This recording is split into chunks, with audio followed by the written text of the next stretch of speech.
Bung Elpris, sekarang gue mau ini nih, mau bertanya, Bos, mungkin bisa nggak kita menjelaskan kenapa Anies ini menjadi sasaran empuk yang digebuk oleh rezim yang berkuasa saat ini? Mungkin bisa di ini, bisa kita kita analisis satu demi satu apa yang menjadi landasan atau Nah, nafsu mereka ingin menggebuk Anies ini, kalau kita menggebuk apa Anies secara rame-rame ini. bro, ingat namanya apa, Nietzsche itu kalau nggak salah Ya, filosof ya, Anies filosof Jerman. filosof dari Jerman. Jerman itu tahun abad Iya, ke-19 akhir ya. Apa dia iya. bilang, what does not kill you will make you stronger. Jadi apa yang tidak membunuhmu, tidak berhasil membunuhmu, bikin kamu tambah kuat, gitu loh. Nah, kalau kita pasangkan sama Anies, kawan ini sudah percobaan pembunuhannya sudah yang kesekian kali, bos. Mungkin sejak dia Oh, jadi Mendikbud, dia menjadi gubernur, dan iya, seterusnya. iya. Dibunuh Sebelum, berkali-kali ya. nah, jadi kalau tidak berhasil itu, dia tambah kuat. Begitu. Dan ini Jadi terbukti ya. ya tambah kuat. Bahkan yang masih segar dalam ingatan kita ada orang bertaruh alpat mengenai Anies dan Anies tidak akan dapat tiket. Begitu kan? Hmm. Maka pidato Anies ketika mendaftarkan diri ke KPU adalah mohon maaf kepada orang-orang pesimis yang telah meyakini kami tidak bisa mencalonkan diri. Ingat kan? Iya, He is betul. more stronger. Begitu kan? Iya, ditambah Jadi kuat. jadi buat saya, ya, apa yang membuat dia begitu karena dari kecil dia sudah aktivis kan. Kawan ini kan Iya, dari kuliah sudah aktivis. Dalam operasi senyap dia dulu membuat penelitian mengenai BPPC. BPPC itu proyek punya Putra Tommy. Mahkota. Putra Mahkota di zaman rezim sangat berkuasa Hmm. dan Hmm. orang lain berdemo di jalanan. Emang kelas kawan ini kan scholar ya. Demo mungkin semua orang sudah melakukannya dan itu me too product. Artinya Iya, orang benar. demo, gua demo, kan gitu, ikut-ikutan. Jadi me too product. Anies sudah maju sekian langkah, dia riset, bos. Dan kita tahu juga akhirnya nyawanya terancam karena melakukan riset itu. Tapi dia tidak menularkan ancaman itu kepada timnya. Dia baru menyampaikan setelah riset selesai. Jadi kawan ini apa ya, mengabsorb semua energi tekanan itu menjadi kekuatannya dalam operasi senyap. Sampai hari ini. Dan saat ini dia praktekkan kembali ketika dia menjadi salah seorang kandidat. Makanya gue bilang kemarin di gue punya video, gue Hmm. bilang Anies ini adalah salah satu calon presiden terkuat. Dan gue dibully katanya bahwa Anies itu bukan calon presiden terkuat, tetapi dengan apa yang disampaikan Epris barusan mengenai statement dari Nietzsche, seorang filosof dari Jerman itu, gue pikir ada benarnya ini, bos. Nah iya, kalau kalau kita tidak berhasil, sorry ya, lawan tidak berhasil membunuh, maka kalau lawan menggunakan cara yang sama di kemudian hari, yaitu menambah jumlah kegagalan. Dia Iya, punya cara yang berbeda. Nah, kalau saya dalam posisi rezim, sebenarnya membuat garis diametral dengan oposisi itu apalagi kalau konsepnya kuat, itu buang energi, bos. Karena playing field-nya, lapangan pertempurannya digeser. hmm. Misalnya apa? Upaya-upaya kekerasan. Anies ini kan meresponnya tidak dengan kekerasan. Sehingga ketika orang memaksakan kekerasan, konflik frontalnya tidak terjadi. Ya kan? Iya, Jadi iya. misalnya apa? Dia diancam bunuh. Kemudian ketahuan seorang anak kecil yang bicara di media sosial diancam bunuh, ditangkap. Kata Anies, di restoratif justice saja. Dimaafkan saja. Dan ini bukan hal baru. Semua hujatan terhadap dia selama dia gubernur, tidak satu pun yang dia persoalkan di ranah hukum. Dia menggeser Iya, permainan, bos. Jadi makamnya calon presiden itu tahan dihujat. Nah, terus orang masih menggunakan betul. cara-cara itu lagi untuk menghantam dia. Irrelevant. Iya. Tidak relevan untuk dia gitu. Mempan, bos. Tidak mempan.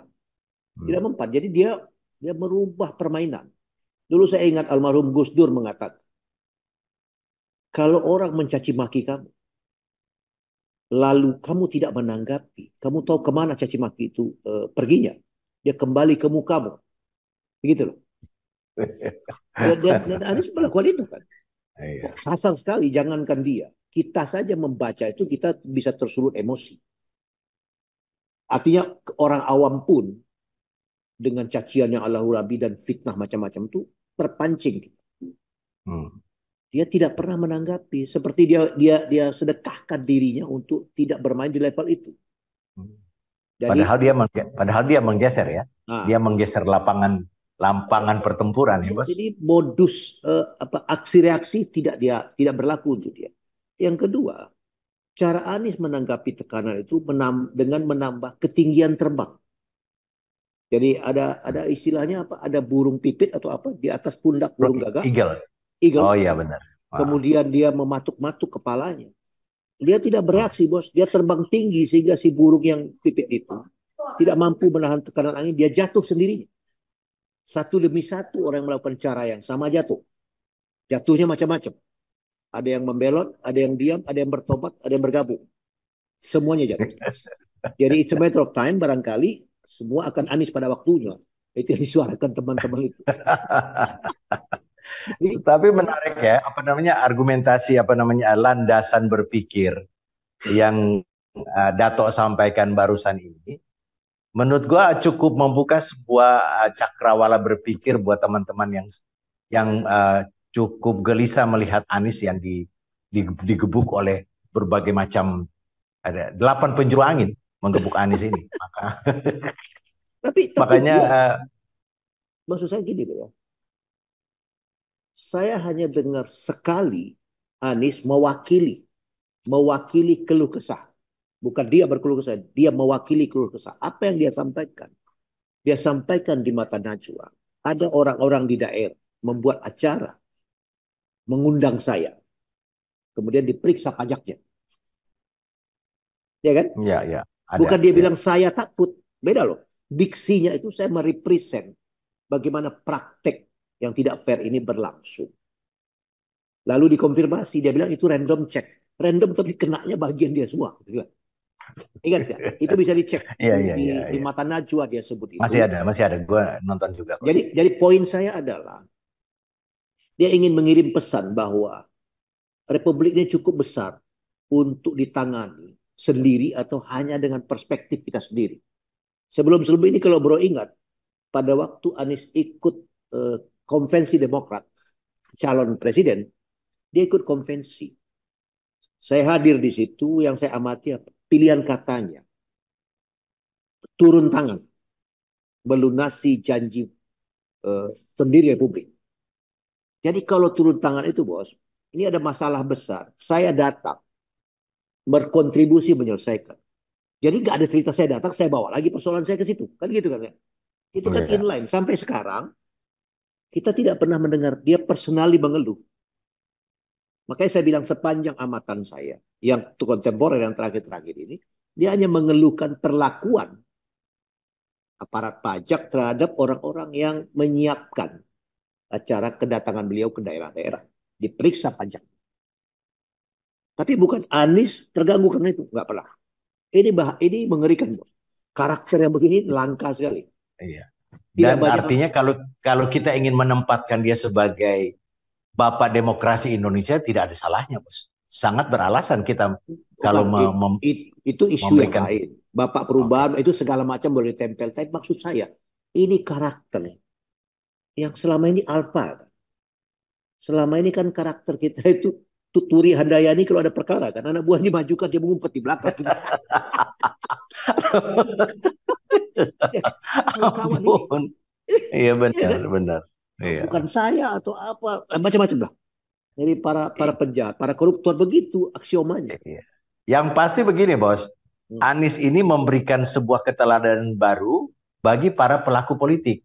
Dan buat masyarakat umum, ini ada sebuah apa namanya potret yang selama ini mereka tidak temukan di tengah para politisi yang ada.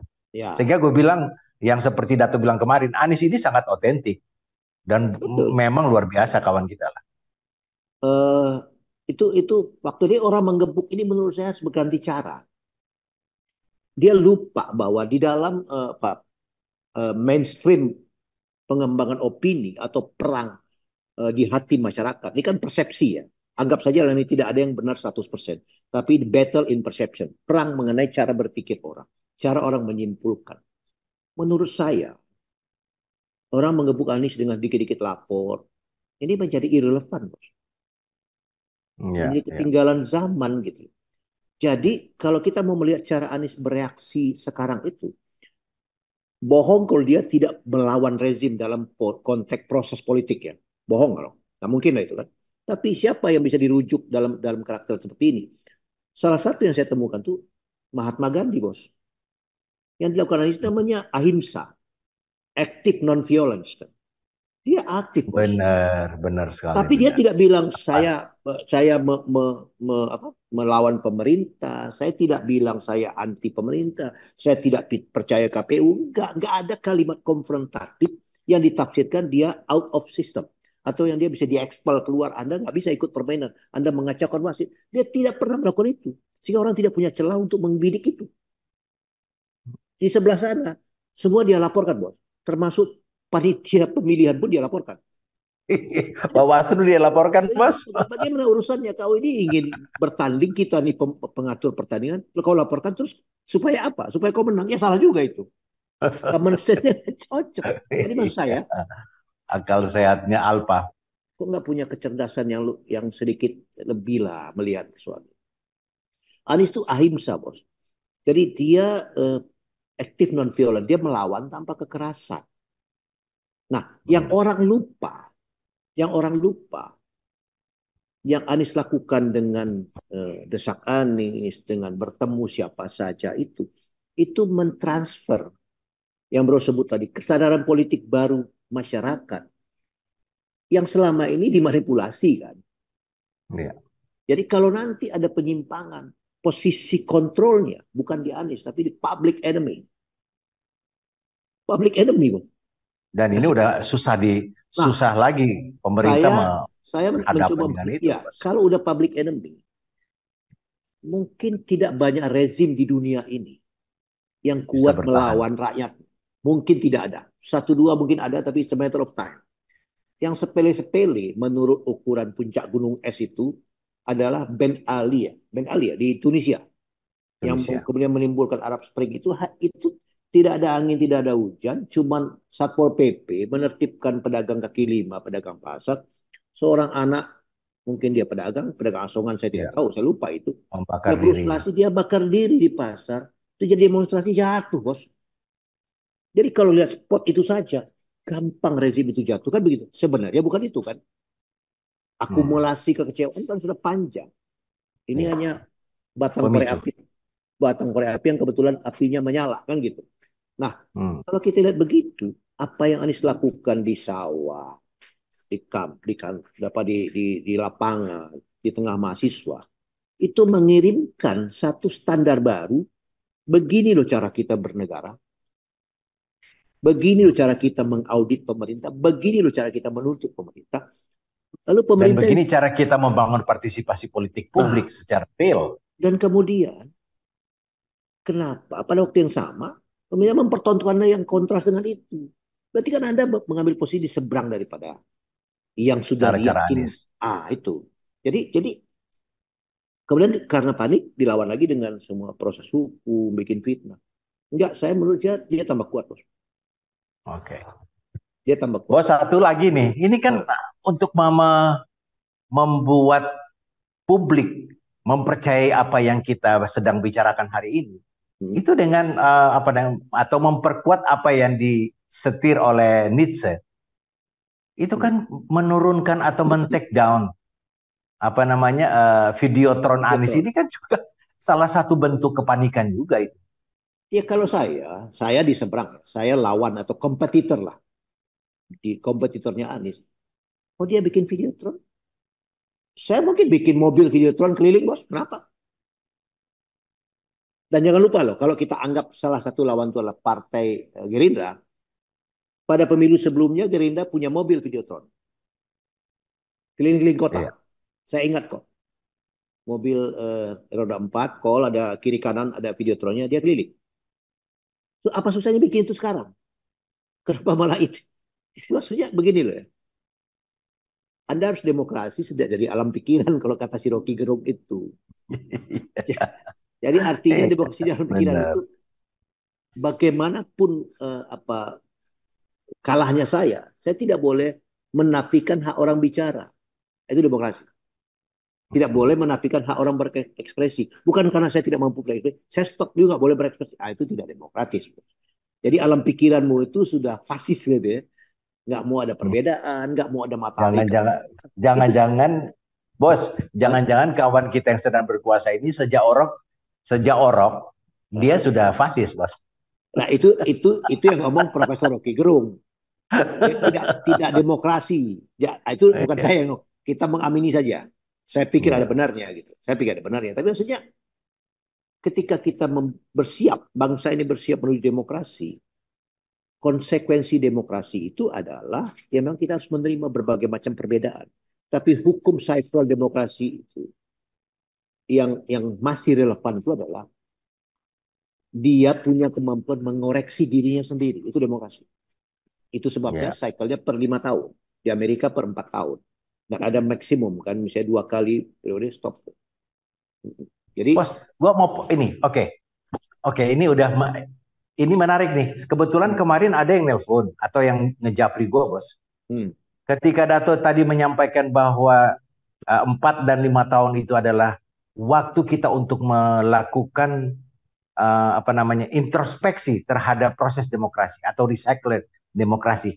Ini ada informasi yang beredar di hmm, luar sana bahwa lura-lura itu hmm, dijanjikan untuk diberikan waktu memerintah selama 9 tahun jika memenangkan pasangan calon yang sedang berkuasa, bos. Nah, kalau kita misalnya merujuk dari yang tadi untuk apa namanya memonitor, mengevaluasi proses pemerintahan desa sampai 9 tahun. Bro, bayangin 9 tahun kepala desa itu yang tidak disukai oleh rakyatnya. Betapa menderitanya rakyat itu yang kemudian mendapatkan atau memilih seorang kepala desa yang relatif perilakunya buruk di mata rakyatnya. Jadi 9 tahun yang dijanjikan oleh rezim yang berkuasa untuk mendukungnya itu waktu yang terlalu lama dalam arti menyiksa rakyat di level bawah yang tidak sependapat atau tidak suka pada seorang kepala desa itu. Gimana, bro? kalau Anda berniat melanggengkan kekuasaan, maka semua mata uang penguasa Anda gunakan. Yang bodoh yang beli janji itu, kok kepala desa percaya janji itu bermakna 9 tahun, lah di atas saja cuma 5 tahun. Satu, yang kedua, semua kekuasaan yang basisnya rakyat itu akan mudah diamandemen oleh rakyatnya. Misalnya begini, Oke, 9 tahun. Tapi kalau tiba-tiba sebelum 9 tahun rakyat protes diturunkan bisa. Secara politik bisa. bisa. Jadi maksud saya ya, maaf ya, yang tidak mau berpikir kritis itu kepala desanya. Kok Anda mau makan janji yang sebenarnya kalau dalam bahasa bank ini nggak liquid barang ini gitu. Jadi jadi Jadi dia membeli mata uang yang tidak laku, bos. dengan aset laku, aset lancar. Iya, asetnya mahal, dia jual murah. Itu satu. Yang kedua, itu kan jadi kotak salah satu kotak pendekatan mencari dukungan. Tapi di sebelah sini Anies mengatakan, Bapak Ibu rakyat Indonesia, Anda yang punya negara ini, Anda harus ikut menentukan arah negara. Itu lebih besar jumlahnya dari kepala desa kan. Jadi saya Iya, tidak mau presiden begini, saya tidak mau 9 tahun. Semua itu selesai bos. Cuman buat iya, saya masih ada orang yang termakan janji itu. Buktinya masih ada. Jadi selama ini itulah yang membuat berpanjangnya umur penyimpangan-penyimpangan. Karena ada yang mudah diperdaya. Sekitar tahun iya. 2000-an saya dimintai tolong oleh teman. Kampanye untuk calon bupati. Teman saya calon bupati. Satu daerah lah. Terus saya bicara dengan mantan kepala desa. Dikumpulkan. Terus saya katakan, saya ambil uang 100.000, saya bilang. Bapak tahu ini uang? Ya, 100.000. Berapa, apa yang bisa dibelinya 100.000? Ini saya kasih Bapak. Tapi di kontrak politik 5 tahun ya. Dibagi 60 bulan, dibagi hari, bos. Lebih mahal bayar toilet di pasar, bos. Mau? Gua bilang. Nah, sekarang mulai dipakai kan, apa namanya, Hmm. kalkulasi semacam itu oleh kandidat, satu pasang kandidat. Kandidat lain tetap memainkan cara yang sama. Jadi dalam pendekatan perubahan sosial itu namanya begitu, bos. Apa? Belum tentu persoalan itu sulit. Persoalan baru itu sulit. Tapi ketika kita melakukan mengatasi masalah baru dengan cara lama, itu yang sulit. Itu kan cara lama, irrelevan. Bos, paling tidak begini, penjelasan ini menurut gue, bos, ini cukup kita bisa distribusikan kepada teman-teman kita yang di akar rumput. Bahwa janji politik atau janji rezim 9 tahun itu adalah sebuah janji yang perlu digugat sejak awal oleh seluruh anak bangsa, seluruh warga negara yang ada di kampung manapun, di kelurahan manapun, untuk tidak menerima itu. Satu-satunya cara adalah jika dia mempunyai seorang kepala desa yang memakan janji itu, maka tugas mereka 14 Februari ini mengatakan tidak kepada kepala desa itu. Ya itu model birokrasi lah. Yang buat saya, kalau kita melawan janji, kan seolah dianggap kita ini again campaign ya. Bukan. Saya ingin mengatakan, kalau itu diargumentasikan, itu lemah, bos. Lemah gitu. Jadi kalau kita menganggap eh, Anies lah yang menjadi motor penggerak perubahan, dia datang ke kampung-kampung, menjelaskan ke masyarakat mengenai Anda lah pemilik saham Republik ini, Anda pegang saham.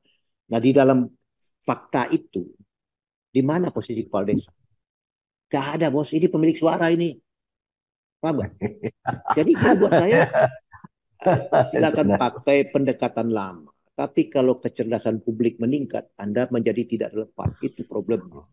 Makanya tadi yang Dato bilang bahwa rupanya ini barang berharga ditukar dengan nilai mata uang yang sudah jeblok. Jadi siapa yang mau, yang gampang terpedaya, ya kita nggak tahu. Pokoknya orang yang sedikit malas berpikir, jadi dia pikir benar lah itu semua. Kalau benar, kalau benar pengelola negara ini, menurut Mahfud MD, bukan promosi kandidat, menurut Mahfud MD sebagai Menko Polhukam, satu jiwa warga negara itu dapat tunjangan 20 juta sebulan. Di mana kita sekarang kalau melihat angka itu, ya itu aja. Paham kan? Iya. Nah, itu Iya. official statement. Bisa Iya. dicek loh itu. Jadi maksud saya, Iya. distorsinya kegedean. Iya. 20 juta sebulan kita terima atau sekarang bayi lahir punya utang 20 juta. Itu kan Iya. berapa jaraknya? Dua hal yang sangat bertolak belakang. Nah, jadi artinya itu koreksi terhadap model pengelolaan negara hari ini. Dan hari ini kita juga harus fair mengatakan bukan salah dia sendiri. Ini akumulasi kesalahan yang menumpuk sampai ujungnya menjadi 20 juta kan gitu. Mungkin awalnya mungkin 1 juta, 2 juta. Oh, Naik tapi terus. kalau konteks itu oke, gue setuju. Tetapi soal konteks lain nih, Hmm. bagaimana rezim ini ingin melanggengkan kekuasaan dengan segala cara, itu persoalan lain, bos. Karena dua presiden-presiden sebelumnya tidak melakukan hal seperti itu. Gitu loh, Dato. Ya, mungkin dia terlalu percaya pada pembisik yang mengatakan semua safe.